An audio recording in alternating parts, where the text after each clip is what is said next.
When the poacher's trap snapped shut on the young she-wolf's paw, it seemed she was doomed to an agonizing death.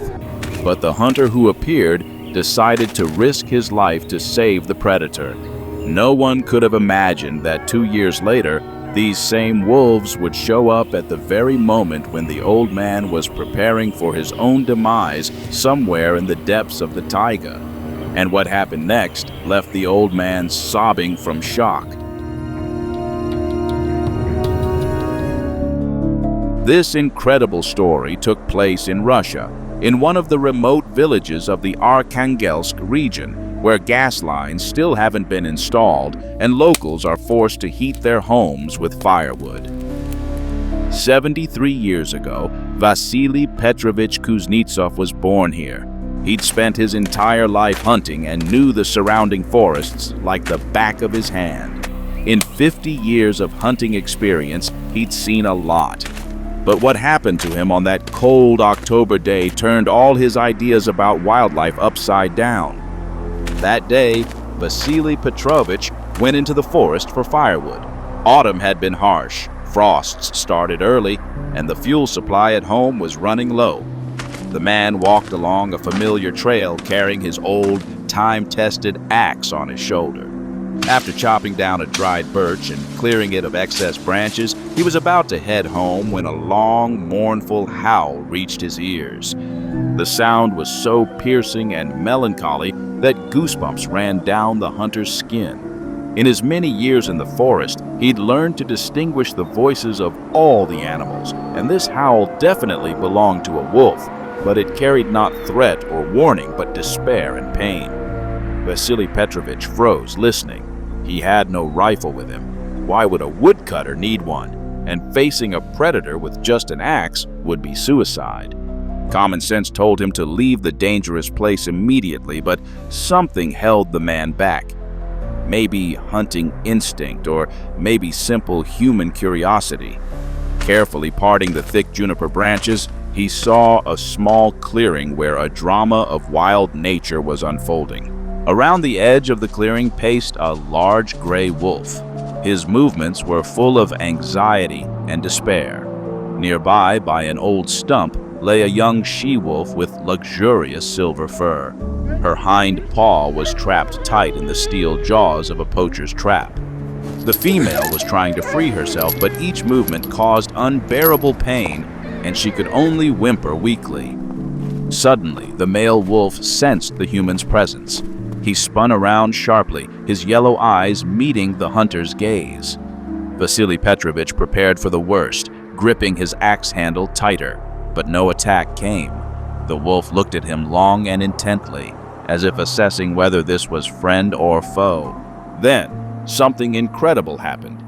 The predator slowly approached the trap, looked at his mate, then back at the human. His gaze was pleading. He whined quietly and with his whole manner pointed to the trapped she-wolf. Vasily Petrovich understood. The beast was asking for help. This went against all laws of nature. Wolves are among the most cautious and distrustful animals in the taiga. They avoid humans, and an encounter with a person means mortal danger for them. But desperation had driven the male to this desperate step. The hunter slowly approached the trap. The wolf stepped aside but didn't run, carefully watching the human's every movement. Freeing the she-wolf proved difficult. The trap's spring mechanism was designed for large game, and prying it open with bare hands was impossible. Vasily Petrovich used his axe as a lever and a thick branch as a wedge. After about 10 minutes of agonizing work, the trap's jaws finally parted. The she-wolf slowly rose to her feet. The damaged limb wouldn't obey, but fortunately, the bone was intact. Limping, she headed toward the forest where the male waited. At the clearing's edge, both animals stopped and turned around. In their gaze was neither gratitude nor hostility, only the quiet dignity of wild creatures who had remembered this moment. Almost 2 years passed.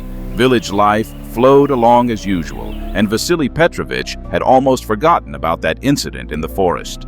Spring came late, snow lay until the end of April, and when warm weather finally settled in, the hunter decided to try hunting grouse. Game had multiplied in the forest, and he could count on a good catch. Getting carried away chasing birds, the man didn't notice how he'd wandered into an unfamiliar part of the forest. Trees grew thicker here. The undergrowth was so dense that sunlight barely penetrated the green canopy. Vasily Petrovich stopped, pulled out his compass, and tried to determine the direction home. At that very moment, he heard the characteristic crunch of breaking branches. The sound was too loud for a grouse or even a wood grouse. The man cautiously turned around and saw a huge brown bear about 50 yards away. The beast was clearly in a bad mood. Perhaps it had been disturbed during its daytime rest. The bear noticed the human and slowly moved in his direction. Vasily Petrovich had his rifle, but the ammunition was only small shot for birds, completely useless against such an opponent. Running from a bear is pointless. The beast easily outruns any human. All that remained was to wait. And then, a miracle happened. From behind the trees, a huge gray wolf burst out swiftly, followed by 4 smaller ones, obviously grown wolf cubs. The pack fearlessly threw themselves at the bear. The beast, clearly not expecting such an attack, stopped, then backed away. He was stronger than any individual wolf, but against an entire pack he had little chance, and the animal understood this. The bear turned and disappeared into the thicket. The wolves didn't pursue him. Their task was completed.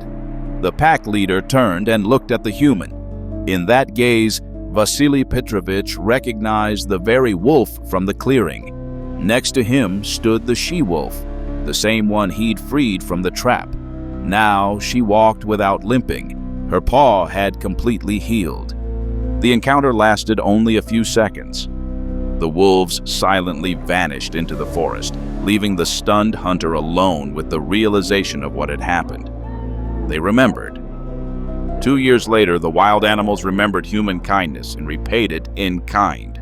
This story became a real legend in the surrounding villages. Biologists explain the wolves' behavior by their high intelligence and capacity for long-term memory. Wolves can indeed remember individual people and their actions. But how they happened to be nearby at exactly the right moment remains a mystery. Perhaps they really did observe their savior from afar from time to time, ready to come to his aid in case of danger. Thus, a simple human act, dictated by compassion, returned to its author 100-fold, proving that kindness can overcome the boundaries between species and create invisible threads of mutual understanding even in the harsh world of wild nature.